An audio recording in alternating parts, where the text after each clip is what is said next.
Hey everyone, this is LaShonda with another Therapy Thursday video.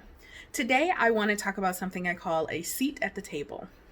Um, and I want to give a little background for how I've come to welcome all parts of myself. So many of us have parts of ourselves that we don't like, and we don't like those parts of us to be displayed. So for some of us, that's anger. We suppress our anger, we hide our anger, we convince ourselves we don't have anger because somewhere along the line in our development, we learned or figured out that anger was bad or could lead to bad things or unwanted. And so we learn to at least pretend, even if we don't know we're pretending, that we are not feeling anger. For some of us, that could be things that are deemed bad emotions or bad feelings. These could be things that make us experience pain, or we've just been told that this is not a good thing. So rejection, pain, resentment, all of those different things that are human experiences, but we've kind of said they are not allowed to be shown. And so I had a lot of those. I spent a very large portion of my life. If you follow me in any way, you've probably heard me say that I am a shape-shifting people pleaser in recovery. I spent a lot of time molding the image that I wanted to be put forth and carrying forth that image. Now, I want to be fair. I didn't realize I was doing that. It was not a cognitive process. I thought that I was living my life. I thought that I was being content. I thought I was turning lemons into lemonade. I just thought that, I was being who I thought I should be, a person who did not complain a lot, who took things as they came, played the hand I was dealt, all of those things that I told myself. And so these feelings that I thought were negative or bad or didn't portray the image that I wanted, I learned to suppress them or put them aside. Well, eventually what started to happen is these parts of me started to feel like they were getting stronger and stronger, bigger and bigger. How many times do we have experiences where big feelings emerge and we just feel like we don't have control over them or we can't push them down any longer? So that's what was happening to me. And through my healing process, what I have come to realize is that every single part of me is welcome because every single part of me has developed throughout the experiences that I've had. Now, to be fair, it doesn't mean that I want to make decisions based on these particular parts necessarily, but they do get a voice. So hence, I want to tell you about my table. I have a table.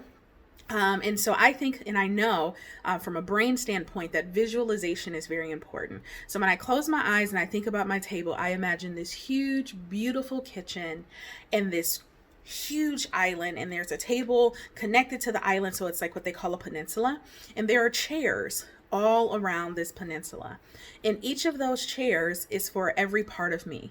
Now there are empty chairs at the table as well, because there are parts of me that I have yet to come in contact with, and pretty much every single part of me gets a seat at the table.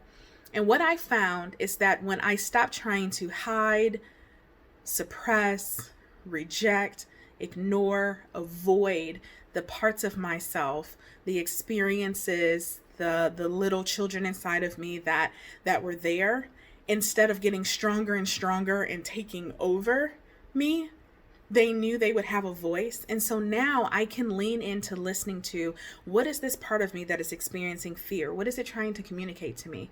That part that feels rejected, what does it need me to know?